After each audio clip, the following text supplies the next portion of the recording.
I'm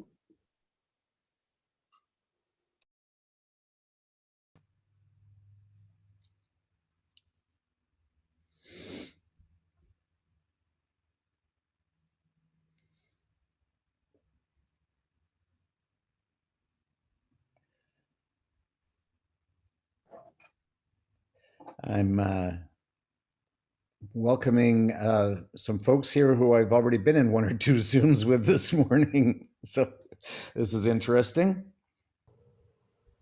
Thanks everybody for joining us here today. Before we get started, or as we get started, I'd like to acknowledge that we are we live, work, and play on the territories of the Coast Salish peoples, specifically Snonas, Suminas, and Nanaimo. I'm hoping that we have participants from those nations here today as well. Very excited to be holding this event today with Synergy Foundation. Earlier this morning, we were in a talk with the Mayor's Leaders Table. Today's inaugural meeting of the Mayor's Leaders Table saw us break into 3 committees, one on youth retention and strategies, one on infrastructure, and the third on doughnut economic principles and the awareness around that of the community. As some of you may know, the city council and mayor adopted or committed to following a doughnut economic philosophy going forward. So it's exciting to watch this happen, and I'm excited that I was nominated as chair of that committee.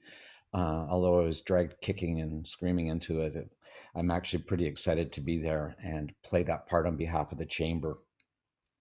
We're going to start today with a discussion about Nanaimo Council's commitment to the doughnut economic principles, and Councillor Ben Geselbrecht will be leading off on that. I think for efficiency, best if we leave all of our microphones off. Screens off is an option as well, just so that we're not pushing our bandwidth too badly. And if you have a question, please save those until the end. We have budgeted time for a Q&A at the end of the event today. And if you could just indicate your interest in asking a question by typing it into the chat box. We all know how to do that by now. And then we'll pick those out in order of appearance at the end of the session. I will welcome now Georgia Lavender from Synergy and Jen Fraser from Synergy. We've been talking over the past several weeks about this event today and about greening the economy in Nanaimo. I'm excited that the Chamber has been invited to play a role in this. And with that, I will turn it over to Councillor Ben Geselbrecht to start us off. Ben. Good morning, everyone. I'm excited for the presentation on the circular economy by Georgia Lavender and Jen Fraser with the Synergy Enterprises. I'm here because Kim called me a couple of weeks ago with a question about how doughnut economics and the circular economy fit together. He phoned and told me that he'd organized a lunch and learn on circular economy, but wasn't sure how it fit with the doughnut model that the city adopted, and whether the two concepts were compatible or at odds with each other. So I had the chance to reassure Kim that they were very much complementary, and that would be wonderful to give a short presentation on how they work together, because the two concepts I think are very important to how we hope the city can move forward tackling some of the bigger challenges we face. So before George and Jen speak, I'm going to spend about 10 minutes describing to you what the doughnut economy is, what it means for the city to adopt it as a guiding framework, and then segue into Jen's and George's presentation with why the principles of the circular economy are an important tool for business, government, and as a community as a whole to reach our goals. So I will go here and share my screen. Just bear with me for a second here.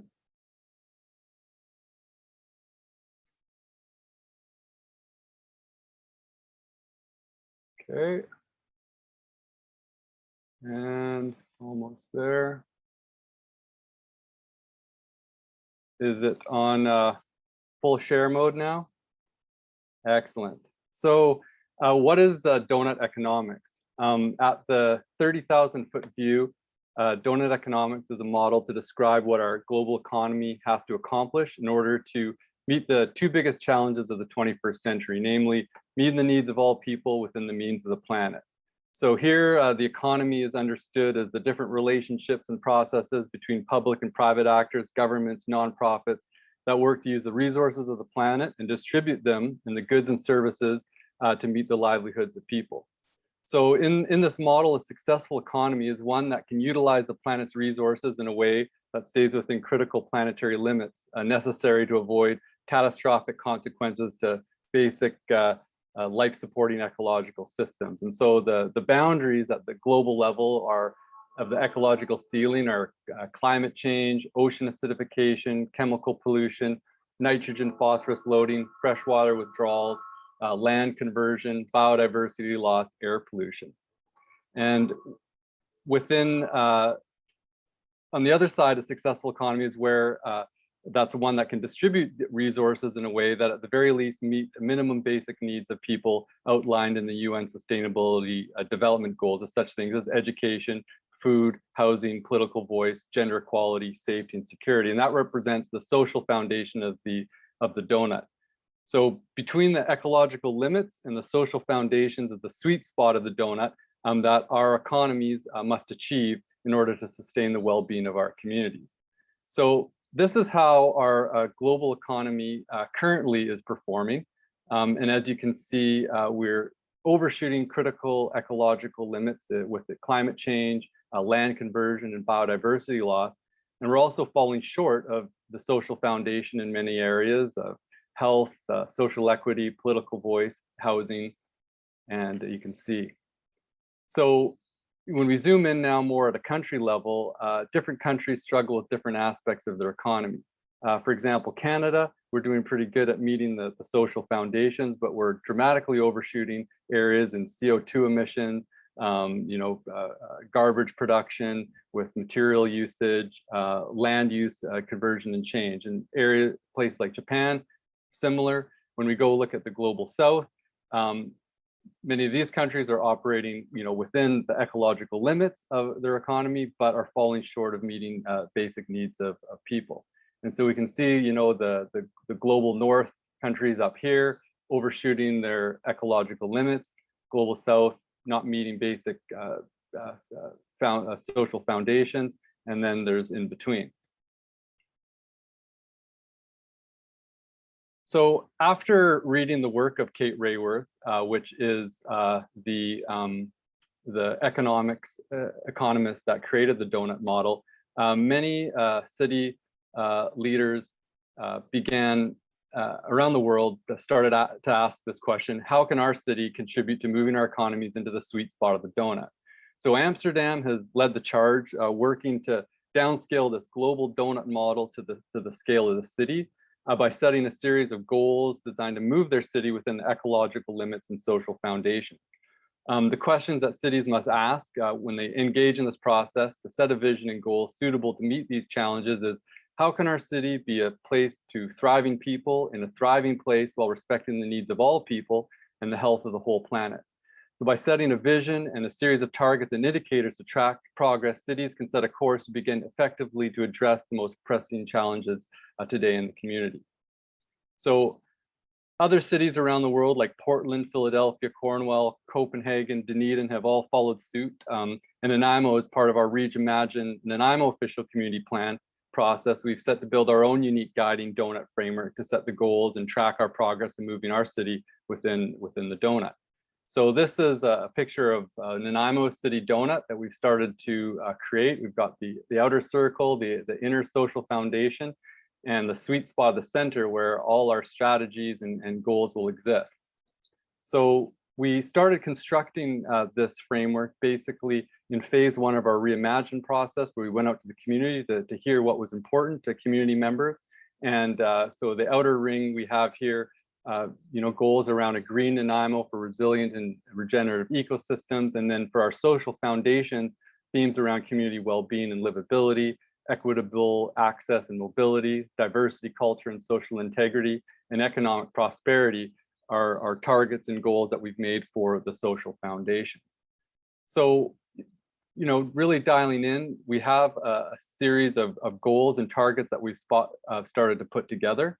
And these are the ecological limits for the Nanaimo City's doughnut, and targets that that we started to work through is reducing our waste that we send by landfill by over 50% over the next 10 years, reducing community greenhouse gas emissions by 50% below 2010 levels by 2030, increasing areas of protected lands within ecologically sensitive areas, and reducing water consumption. Examples of goals for the social foundation are reducing the number of people without shelter, improving the affordable of rental housing, increasing the total number of businesses and job availability, or the well-roundedness of sectors that make up our local economy.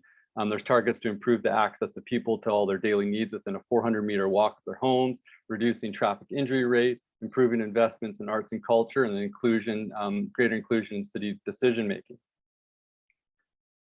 So setting these goals and targets is a work in progress that will evolve with more community input, but needless to say, it's our hope that we'll have a city dashboard of our aspirations within this donut model, and that we'll use to track and develop our city budgets around, so that we can meet the goals that we're seeking out to achieve. And we're also using the donut to evaluate different land use scenarios in our upcoming OCP process, which I believe is now out for public engagement. So keep your eyes out for that. So the question, how does the city donut model link to the circular economy? Well, like many other cities that have environmental goals to live within our means around waste and greenhouse gas emissions, we know that the average Canadian is consuming enough raw materials that if everyone lived like us, it would take 3 planets to sustain. This consumption is also producing an enormous amount of GHG emissions and provisioning of these materials through the extraction, transportation, processing of them, and then their final disposal. So the circular economy is a concept to eliminate waste and pollution, keep materials in use, and regenerate natural systems. The circular economy seeks to decouple economic activity from the extraction of raw materials. Instead of this linear take, make, waste model, it keeps materials circulating. So Amsterdam has now adopted a donut economy framework and uses circular economy initiatives as a key tool to eliminate waste from construction materials, organic material, and textiles. We at the regional district and city have set a goal to reduce the waste that we generate by 50% over the next decade, and have adopted circular economy principles. And so these circular economy principles are part of our city's zero waste efforts. And there's a new bylaw at the regional district level that we hope will be coming this spring, that will move this agenda forward of circular economy by making it mandatory for all businesses and institutions to separate out the recyclables, organic waste, and from their garbage. Circular economy principles are also embedded in our city's new sustainable procurement policy and how we select contracts, and is also a guiding principle in our city's new economic development strategy. So I'll finish by asking many of us who are involved in business or nonprofits, how can our organizations contribute to the development of a donut economy? How can each of us participate in addressing the big challenges of the 21st century within the means that we have available in our organizations, within our organizations operate? And it's my hope that our city can be a strong support for us to help us in this process. And then as a community, we can develop a really strong vision of how we would like to see our future and be able to track that progress. So as we will hear from Georgia and Jen, there are many good ideas and opportunities to engage in becoming more environmentally sustainable through circular economy principles. And also before I hand it over to Georgia, I'd also like to give a shout out to the Chamber of Commerce for their leadership in supporting the community with our goals and many great programs, initiatives, and participation in working on our city's health and housing task force, helping develop our economic development strategy, and now Kim's most recent appointment to the mayor's leader table. So looking forward to hearing now from Georgia Lavender first from Synergy on the circular economy. So welcome, Georgia. Wonderful. Thank you so much, Ben. I'm just going to get my screen pulled up here next. And Ben, thank you so much for that fantastic overview of the donut economics and the unifying framework that Nanaimo is implementing. It's, it's so inspiring to see this happening locally as well, and not just seeing it happen in countries elsewhere. So really happy to have that coming in Nanaimo. And I'm hoping, from today's presentation as well, you'll be able to see more parallels of how the circular economy really it ties into the donut economic model, like Ben had showed us there, both on the environmental side with that ecological ceiling, and also on some of those social foundation pieces in terms of creating local jobs and keeping the money in our local economy. And also thank you so much to the Nanaimo Chamber for having us come in and speak with all of you today.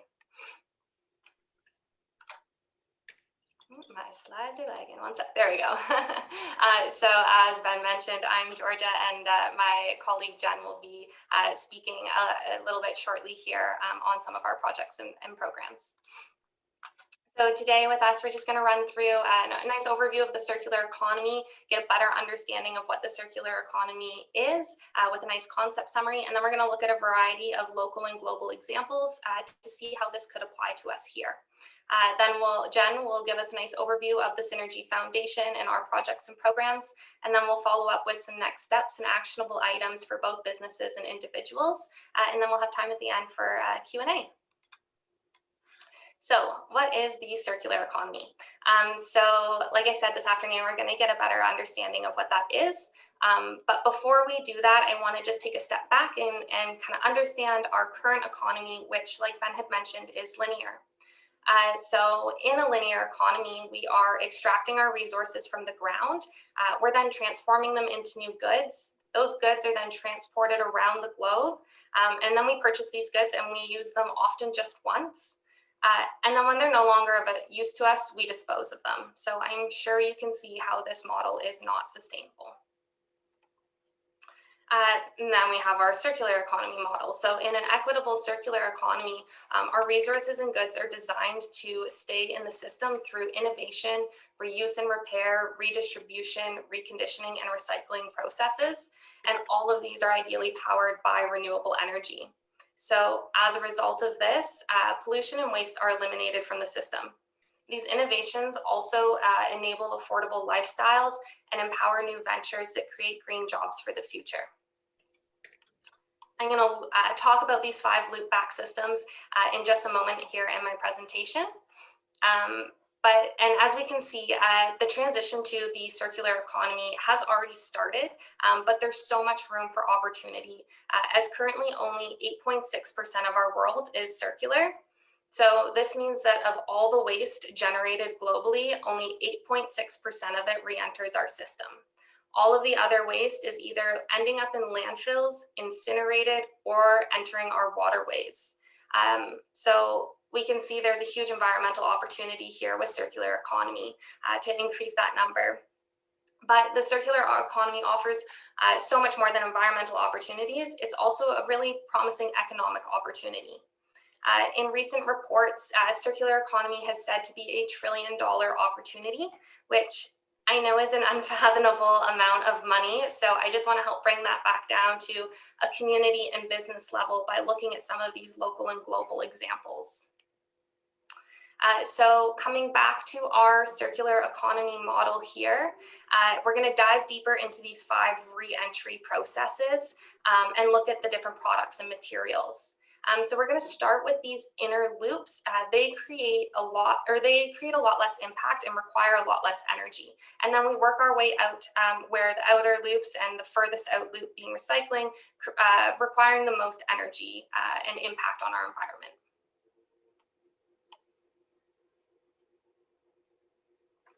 So at the reduce stage, this is really starting before you make your purchasing decision.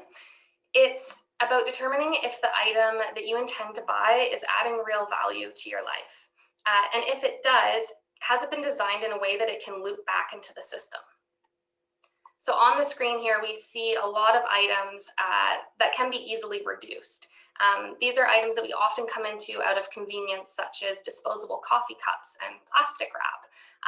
Or we buy products maybe not because we need them, but because they were on sale. So, how can we look at that and kind of mitigate that? So we have a few examples here of one of them being the NULA project, and they're a graduate of our Project Zero Incubator Program, which Jen's going to tell you more about later on. But they have created a business that is a cup sharing program for cafes here in Victoria. So you can go into any participating cafe and you pay a $5 deposit, and then you get this reusable cup. You can use it and then bring it back to any other participating cafe where it's then returned, washed and sanitized and ready for the next user, and you get your deposit back. So they're making it so easy to use reusable cups. Just as a bit of background, in Victoria, if we were to replace just 20% of the disposable cups in downtown Victoria, we would divert 1.5 million cups per year. And that's only 20% in downtown. So that's a lot. So really hoping to kind of shift that culture. We also have options such as zero waste grocery stores or using refill bins to help eliminate the packaging that's associated with our everyday purchases. And then on the bottom there, we also have options like beeswax food wraps. So not only are we, reducing the plastic waste associated with plastic wrap, but we're also reducing food waste because they're proven to keep your food fresher for longer. Next here we have reuse and repair, so our second loop back. Here is where we're intentionally buying products that can be reused and repaired. And for products we already own, it's about looking for ways to extend their useful life. So there's a lot of other items that can that we can extend the life of through reuse and repair. And just like all of these items here on the screen can either be reused or repaired, such as having your shoes resoled or having an appliance service. We're all pretty used to wearing reusable masks by now. So it's these little things that end up making such a big impact. One of our, another Project Zero graduate, Base Camp Repairs, is a venture that is repairing outdoor gear from tents and backpacks to jackets and everything in between right here on Vancouver Island. So often when you take your outdoor gear in for a warranty at one of the local shops, it's generally sent to either the mainland or to somewhere in the States to be repaired. Which has a lot of carbon emissions associated with that. So looking to, localize those repairs. So this venture is giving us that local repair solution for our loved outdoor and adventure gear. Next loop back system is redistribution. So in this process, a good may have become obsolete to you, but it still has value to somebody else. And we can also look at this reentry system as the sharing economy. So looking at both redistribution and sharing, there's, again, so many opportunities here. One that I really like is the idea of tool libraries. So this allows individuals to borrow a specific tool that they might need for a project. You maybe only need to use it one time. And so a tool library eliminates the need to go out and buy it and own it. Another kind of one that we see often is, car sharing or lawn care equipment sharing, such as lawnmowers and snow blowers. So these are great examples as well. They're often really expensive purchases to make, and they spend a lot of their useful life just sitting in our driveways. So by sharing these items, we're able to free up a lot of resources, including our own money. And then you can also redistribute items, such as selling your used bike or donating the clothes that you no longer wear. A global example is this Retuna Mall in Sweden, which I am a big fan of. So they have a collection center where members of the community can drop off their goods, and then these items are collected and sorted and then refurbished and upcycled to be sold at one of the 14 stores in the recycling mall. So it's this great kind of social innovation hub where you have all of these entrepreneurs working and redesigning these materials into new goods. And then they've also partnered with a local university to offer a one-year program that teaches students practical design techniques to create new products out of resources that already exist. And locally in Nanaimo, in terms of food redistribution, there's the Loaves and Fishes Food for You Food Recovery Initiative. So in 2020 alone, they redistributed over 3.5 million pounds of food. So this program is really offering, the large retailers and grocery stores some cost-effective, socially responsible, and environmentally friendly ways of disposing the food that they're not able to sell. So often at grocery stores, once that food has hit their expiry date, it's generally still fit for human consumption, but because it's at that date, then it has to be disposed of. So this recovery initiative allows for an alternative use of that food. Also, sometimes you'll see, if there's a pint of tomatoes or a bag of grapes and just one of them has gone bad, but all of the rest are still good, that would have traditionally been sent to landfill. So this is a great alternative to that. This food recovery program, it picks up the surplus food 7 days a week from retailers such as the Superstore, Thrifties, Save On Food, and Country Grocer. And then it's then determined if the food is fit for human consumption. It's sent to households, local nonprofits, and schools for humans. And then if it's not fit for consumption, then it's sent to local farmers to either be used to feed their animals or turned into compost. So this is a great way to help, like I said, diverting that food from landfill and saving on the methane gas that then would have been associated with it as it kind of breaks down in the landfills.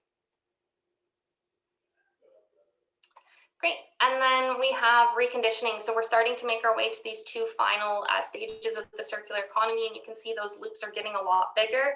That's because these two final stages require major changes to the goods and require more energy. So in the reconditioning stage, products are taken for upgrading or value-added processes.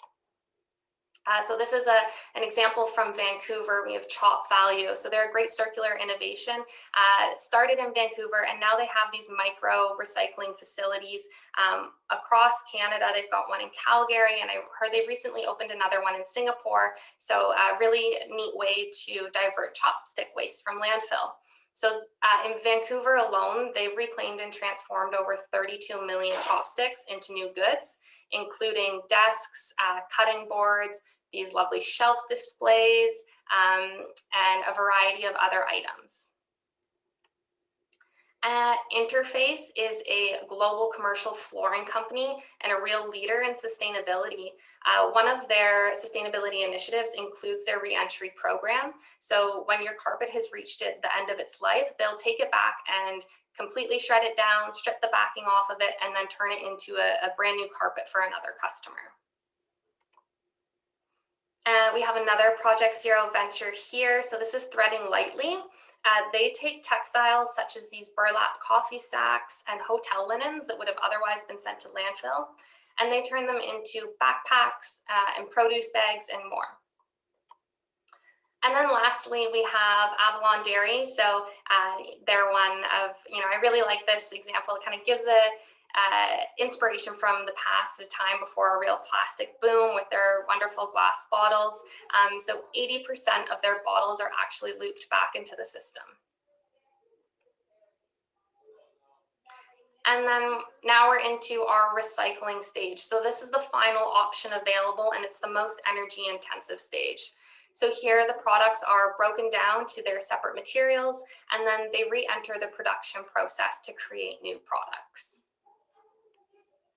Locally in Victoria here, we have Anion. So approximately 80 to 90 pounds of textiles are thrown away per person each year, which to me is just a mind-boggling amount of clothes to be throwing away. So Anion, like I said, is a local Victoria company.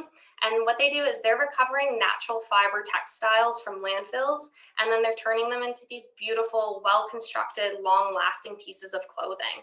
So from the sorting to the shredding and washing stages to spinning, weaving, and finishing, Anion is a fully closed loop system that's really ditching that fast fashion trend. We also have Unbuilders. So they're another circular innovation that is really shaking up the construction industry. So started in Vancouver and now doing a few projects on Vancouver Island, particularly in Victoria. What they do is they're taking the time to deconstruct homes rather than demolishing them. So this allows them to recover incredible old growth lumber, which has a 5-time higher wholesale market value. They're able to recover windows, doors, and appliances as well. On their projects, they have a 95% salvage rate, meaning all that material is now being diverted from landfill. It also is such a great economic opportunity for really two reasons. For every deconstruction, so if one demolition job one demolition project creates one job, whereas one deconstruction project creates 6 jobs. So a lot more job opportunity there. And it's also a more affordable alternative now for those who need the deconstruction done due to federal and provincial tax credits.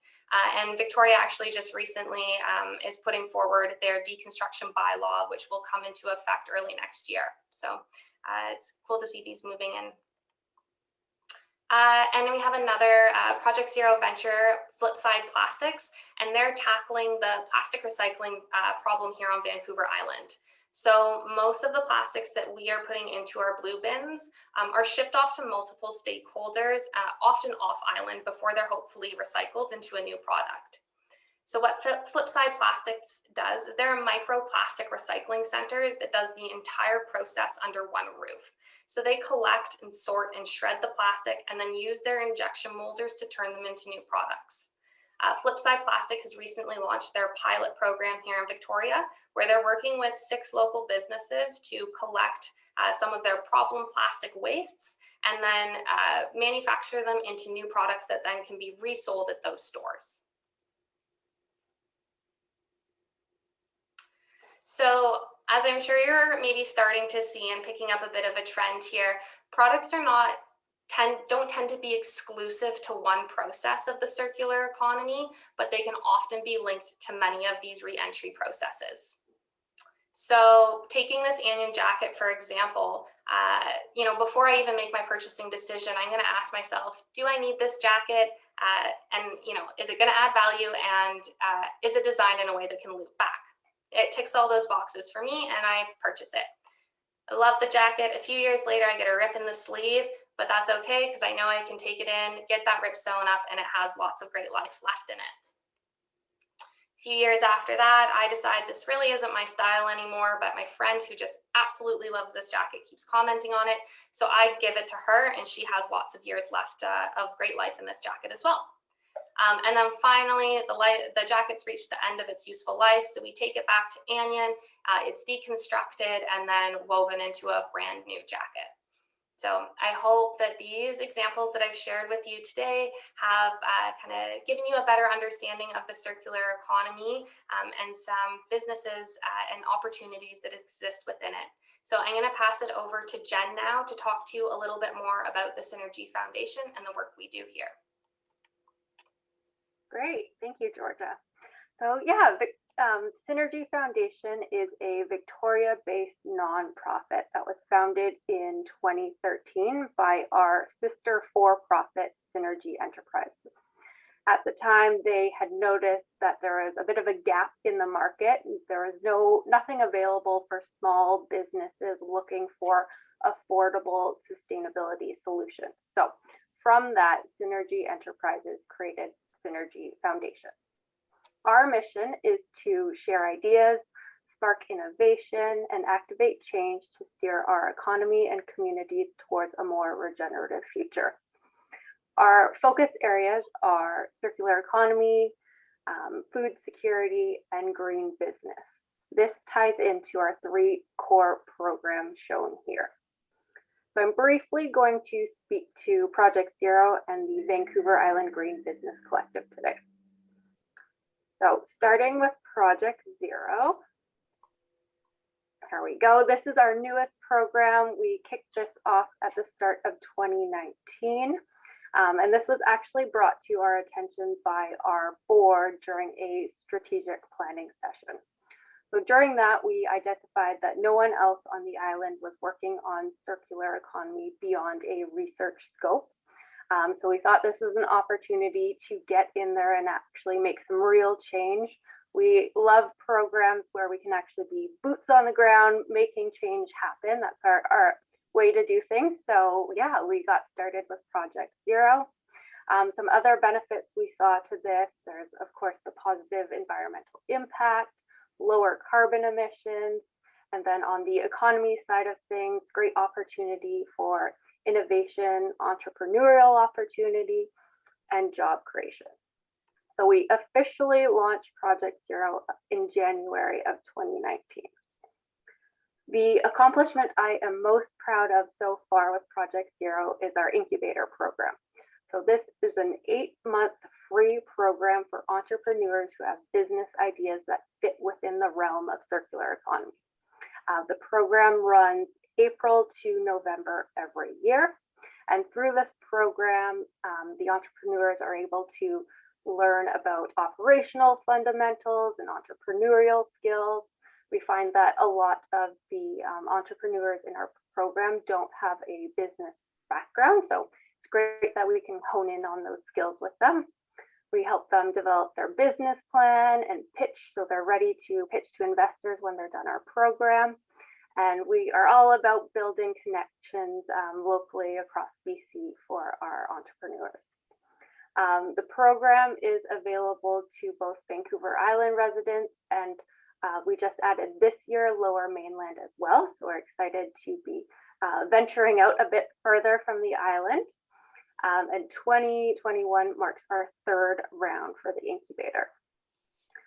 In terms of participants, like who can partake in this, so any entrepreneur who has a great idea, regardless of if it's beyond the concept development stage, we're happy to bring them into our program. We love working with startups, and we also work with established businesses who have a new kind of product line in mind or a service they want to develop. So any of those kind of business types can join us. And just a quick FYI that our 2022 applications will open in early fall. So feel free to sign up for our newsletter or follow us on social media if you'd like to get a reminder about that. So here is a look at our cohort this year. This is our biggest and most diverse group yet. So we have accepted 15 ventures into the program this year. Our entrepreneurs have varying backgrounds in business, education, and experiences. To highlight a few of them, we have Build Green Products. So they are producing building materials made from 95 to 100% post-consumer plastic content. We have Stuff It, which is based on Gabriola. So they're looking to upcycle textile waste into stuffed applications, such as yoga bolsters or patio cushions. Sharewares, they're looking to put together a reusable container sharing program in Vancouver. And we have the Co-op, who you might be familiar with in the Duncan Cowichan region. So they're looking to develop a wholesale model for their online farmers market. And here's a look at our 2019 cohort. So year 1, this was when we were just focused on Vancouver Island. So we were actually able to get together. This was pre-pandemic times too. So I'll just highlight a few here. You already heard about the NULA project. You might be familiar with Ergo Eco Solutions, who's based out of Duncan. So they collect used cooking oil from restaurants on the island and create that into a biofuel. So they joined our program because they wanted to create a new product line. So late last year, they were finally able to launch their petroleum-free concrete release agent for the construction industry. We also have Bin Breeze in here. So they create a product out of wood waste and minerals that you can add to your kitchen compost bin to eliminate fruit flies and odors. They were on Dragon's Den last year, which was really exciting to see. And they were just part of Douglas Magazine's 10 to Watch. And lastly, we had Nyoka. So they're looking to create the world's first earth-friendly glow stick, which is going to be powered by bioluminescence. So they're doing really cool things. In terms of other initiatives we have under Project Zero, here's a quick snapshot. So we love working with businesses and communities on putting together circular economy strategies. To highlight a few here, so we're just in the process of wrapping up a First Nations recycling program. We've been working with a remote First Nations community home to 200 residents over the past 8 or so months. Currently, all their waste is being sent to the landfill. So we are able to help work with them and establish a depot. So actually it was at the start of this month that they were able to open their doors and start recycling for the first time. So it's a really exciting opportunity for them. In terms of community circular economy initiatives, we're actually working with a state community in the States that wanted to create a kind of circular economy campus on their landfill site. So that's in progress right now. Next, great. So next I am going to talk about our Vancouver Island Green Business Collective, or as we like to call it, VIGBC. So this was our first program that was established under Synergy Foundation back in 2013. The whole idea behind it was to help businesses implement sustainability solutions and policies by working with them one-on-one to provide practical recommendations. So since then, we've developed kind of 5 business criteria checklists, which are office, retailers, restaurants, spa and salons, and fleet. And when we're working with them, we'll assess them on the areas you see here. So example of actions we'll look at could be if LED lighting is installed, do they have low flow aerators on their taps? Is composting in place for kitchen scraps? Do they have any policies around sustainable purchasing? So those are some of the things we'll look at. Businesses can score silver, gold, or green, and this program is affordable at $275 annually. So just to give you a bit of a sense of how the process works. So say a liquor store reaches out to us, first thing we'll do is set up a site visit with them. We can either do that in person or virtually, which is great. We've been using Zoom a lot this past year. During that site visit, let's say it's in person, we'll go there, we'll have our kind of business type specific checklist. We'll kind of walk around and make our assessment of their space. From there, we'll follow up with them on recommendations that they can implement to kind of improve their sustainability initiatives. And then once they've made any changes that they would like, we'll get them up on our website, which has been a great place for businesses to kind of connect with other businesses to see who's doing kind of similar sustainability initiatives. And it's also become a great resource for residents on the island looking to support businesses who have sustainability values and commitments in place. And then we'll also share about you on our social media pages. And yeah, as you can see here, here's a look at some of our members. So we have about 120 members so far. I was up in Nanaimo a few weeks ago certifying the newer Big Wheel Burger and Flight Cannabis. So great to work with some local members there. Anything else I want to point out there? Nope, I think we're good. Next slide, Georgia. Great. Okay, so to wrap things up today, I know I always like to leave kind of lunch and learns with some kind of action I can go ahead and kind of start doing. So I have 4 things I was just hoping we could talk about here. So first, on conscious consuming. It's great to kind of put some thought into where you're actually going to spend your money and what types of products you're actually going to spend that money on. So for example, I looked this up the other day and saw that Amazon processes 1.6 million orders per day. If more of us were able to make that shift to, shopping locally and supporting our locally owned businesses, we could have such a huge impact. So it'd be great if more of us can kind of shift to supporting our local economy. And when you are shopping and looking for products, can keep sustainability in mind. So for example, if you're a business and you're in need of new printer paper, can you select one that's made with recycled content rather than virgin fibers? Or if you need a new computer monitor, can you look for one that is either Energy Star qualified or a secondhand model?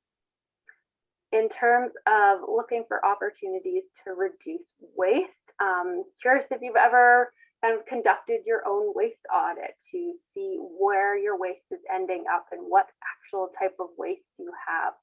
There might be some opportunities there to either divert the waste, reduce the waste, or find a new solution for the waste. One story I always like to tell is pre-Synergy days, I was an intern at a local popsicle company, and I was their sustainability associate. And one of the things I got to do was their waste audit. And we found that the popsicle sticks were ending up in the garbage can and the compost and sometimes the paper. So something had to be addressed there. This was a material that could end up in the compost. That was kind of the best recycling option for it. But instead of doing that, what we actually started doing was collecting them, sterilizing them, and then donating them to local schools for art projects. So yeah, waste audit is a great opportunity to just see what kind of waste you have and then assess if there are other opportunities to change the kind of end of life for it. Next, look for more learning opportunities. So there are a variety of great virtual green business and community events going on these days. If this conversation hasn't started at your place of work, get the ball rolling with your colleagues and your management team. And lastly, just like a little plug for ourselves here, we encourage you to join VigBC. So whether you're a business that already has some sustainability initiatives in place, but is looking to finesse that, or you're a business that hasn't really given this whole going green thing much thought, we want to work with you. Our verifiers work directly with businesses one-on-one so we can cater to your needs. Next slide, please. Great. And so, yeah, just for anyone who's in attendance today or watches this recording later, we would like to offer you a 15% discount to new members who would like to join this year. So feel free to reach out to me. We can chat about if this would be a good fit for you. And yeah, we would love to get more Nanaimo businesses on board. We'll be certifying the Nanaimo Chamber next week, which we're really excited for. And we'd love to work with you as well. Perfect. And that wraps up our presentation. Thank you. That's fantastic. Thank you so much, Jen and Georgia. There's some great questions here and some ideas in the chat box. To go back up to the top. Meta points out that building permit departments work against circular economy and goals to make more sustainable buildings. Doors approved in 2008 under 2006 building code now have to be thrown out to meet sustainability goals. So if you want to address that, and maybe Ben wanted to weigh in on that, because of course it takes a little bit of time for governance to cover all the bases and you know, make sure that the governance commitments move to staff, move to the bureaucracy to be implemented. So do you want to address that, Ben? Sounds good. I'm seeing got a lot of staff members here today and the screens are lighting up. But I think the most important question is really being clear on what our primary goals are and objectives. And I think that's what the doughnut economy framework process is doing. And I think as we really clarify what we're trying to achieve as a community, then set clear outcomes and then adjust our city processes behind that. And so that's, you know, the type of focus and attention that we continually need to be doing. And if there are incongruities in our permitting process or the provincial process that is barriers, you know, we need to be proactive in addressing those barriers. And I think that's the orientation and culture we're trying to engender with our community city. Great answer. Deborah Hollins asked a great question, and I'm turning it over to Jen and Georgia to figure out who wants to weigh in on this one. But Deborah starts off by saying she's grateful to City Council for their leadership in adopting the donut model. Her question is, how is the city initiative likely to be held up and or impacted, given that we do not live in a province or country that are adopting this model yet? I don't know if that's more of a Ben question to start off with. First off, I think I see a fellow council member, Zenny Martman here. So hi, Zenny, and been definitely pushing, you know, for these changes, and so much staff here as well. But I think, you know, there's a lot of aspects. You know, the concepts within the donut economy are not new. You know, these values around environmental sustainability and social responsibility.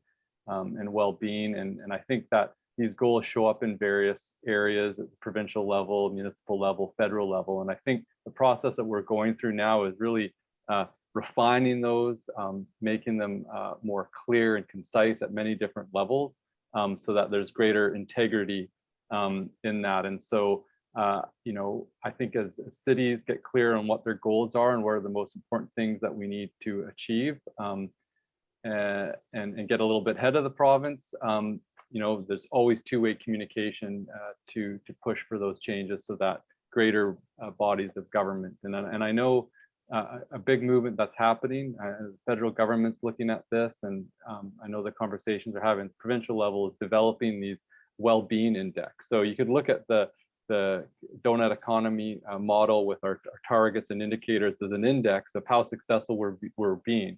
And I think that we need to have these indexes, you know, at the provincial level and the federal level to really assess the effectiveness of our budgeting processes. You know, is our budgets leading us towards, you know, an increase in these indicators and outcomes, or is a decrease? And that's sort of switching, sort of using GDP as the sole indicator of a measure of success to one that more broadly looks at the bigger picture of our environmental and social goals. And so as you change the goalposts of what you measure, then you can sort of get a better integration between the goals at the different levels of government. So we hope for that to happen at all levels.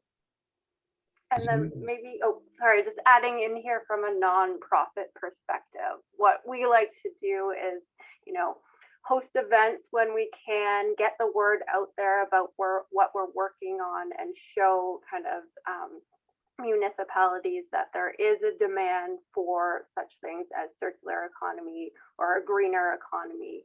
And when City of Victoria is hosting kind of workshops and they're looking for feedback on their plans, we love to be in attendance for that, to just gauge the community and also give our feedback as well. Zenny, if you wanted to unmute yourself and maybe chime in on what Ben was saying, Zenny Martman, City Councillor, go ahead. Hi, and thank you everybody for coming to this lunch and learn. And first of all, I just want to say I can't wait for a chamber luncheon in person again. But just to, and Mr. Sims put it in here, actually, it is being paid attention to nationally. Councillor Geselbrecht has been an awesome spokesperson. I know that other cities in Canada have reached out, and but Nanaimo City and the regional district were selected to jointly participate in the Circular Cities and Regions initiative. So I think there's a lot of action that can take place locally. That's a starting point, and I think everything is done in baby steps. So I'm looking forward to more initiatives. And I think that the starting point is has already taken place, and it's indicated by the number of people who are on this call who are creating momentum for this movement. Refer to a couple of other questions in here. An interesting one I know we talked about a number of years ago came from Norm Wolf. Have we ever thought of the waste to energy concept that is so popular in Europe? Does somebody want to take that on? I could speak to that first. So basically at the regional district level, and then, you know, our city ascribes to is the zero waste principles. And there's a hierarchy of highest best use, and it's represented by what was shown by Georgia, sort of those different rungs of what's the best use for material. You know, it's like keep using it, repairing it, reuse it, refurbish it, then recycle it. And then if you can't recycle it, then it's disposal options. And so landfill and incineration fit at those sort of like the last ditch thing to use it for. And incineration does recover a bit of energy from it. But when you look at the energy that's lost, you know, that goes into having to extract that raw material, process it, distribute it, what you get back from burning at the end of the day is very little. And when you know, calculate in greenhouse gas emissions and that, it's not the first option. And so we don't want to build a whole economic system that just incinerates. We want to build a circular system. And then, you know, maybe there's going to be 5 or 1% of materials that we just don't know what to do with. And yeah, incineration then becomes a consideration, but we're so far away from that it would be counterproductive to investigate that. And in terms of European cities, there's been a large movement away from incineration because it's just found to be not very economically viable, and you know, the environmental consequences and the loss of economic opportunity to build a more circular system, it's not worth it. That was a great summary, Ben. That's perfect.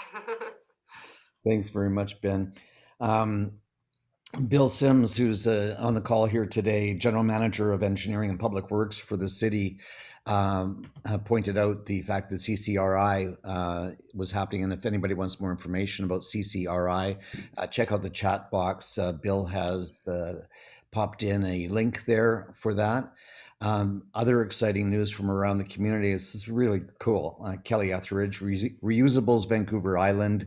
We are starting a reusable takeout container service here on the island. We'll be launching in Nanaimo in August, then on to Victoria and Tofino after that. So that's always exciting to hear about new initiatives, new exciting initiatives being launched in Nanaimo, and then moving out to places like Victoria and Tofino. Bill has also included a couple of other links to the RDN Solid Waste Management Plan and the Green Initiative Zero Waste Program. Sonam points out that Gabriel Island has an interesting project going on. I asked Bill on the chat box about the Franklin Street Gym, because it was quite interesting, the close down and then the announced demolition of the gym. And within 3 days it was demolished. But I drove by a couple of times and noticed that there was an awful lot of unbuilding going on that project. And he confirmed that that was very true. The timbers and other salvageable materials were removed by Demex. And then the school district actually removed the gym floor and use it to build another gym floor in Nanaimo. And that's such a cool idea because, of course, that wood's going to be awesome. Yeah, Sonam, thank you. Gabriel Island Recycling Organization is currently working on a textile recycling and upcycling project. Sea Sky Removal, who work with construction projects to reduce and divert construction waste. And that's about got it for news. I wanted to review a couple of things. All of the examples you brought out were fantastic. Anion is a favorite of mine, and the products they produce are so fine and so well made. You can't not buy them when you pop into the store. And for Nanaimoites, there will be an Anion depot opening up, I think this summer, over on Fitzwilliam Street in the Old City Quarter. So watch for that. You don't have to drive all the way to Victoria to buy those great shirts. Say it's dangerous having our office right beside Anion. Oh. It's very tempting. The chopsticks chop value is super interesting, of course. Tool library, I know I've seen those pop up in other places. And is it pronounced Nulla? Because how soon can we get Nulla up to Nanaimo with recyclable? Nulla? Nulla, yeah. Thank you. Thank you. Yeah, we'll have to talk to them and Reusable VI and see if there's opportunities to collaborate there for sure. Yep, for sure. I just want to promote site visits to your business. As Jen pointed out, our site visit at the chamber is next week. I'm really excited to see what we're doing right and what we're doing wrong. so that we can make improvements. I thank you for making your comments around shopping local. Eat, drink, shop, think local is the brand we're using here at the Chamber. And it's so exciting to see people actually responding to that and making a point of stopping in local shops downtown and around the community to say, I'm here because I'm not buying online, because I want you to survive and do better. Join VigBC, as Jen said, and we're right on the dot at 1 o'clock now. So thank you everybody for attending. I learned a lot. I hope you all learned something today, and we'll see you soon. Take care and enjoy National Indigenous Peoples Day on Monday. Bye-bye.